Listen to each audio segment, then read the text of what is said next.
Namaste. In this video we are going to learn about Shirshasana. This is an advanced pose, and to do this pose you basically start from Vajrasana position. So I'll start further in case I roll back. It's been a long time since I've done this position. Place your head on the ground. Place the top of your head on the ground. Slowly come to this particular position. This is also known as diamond pose. Then raise both your legs up.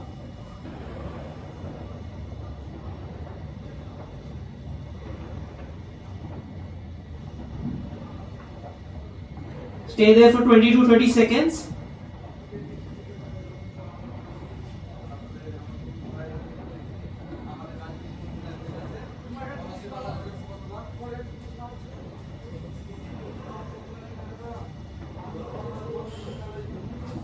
So you're done.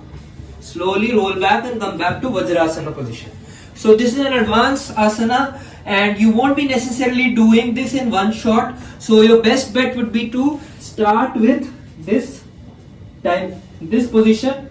Just try to get into this position and slowly you can raise one leg then other leg up. So that was Shirshasana. This is one of the advanced poses and you can definitely include this in your schedule.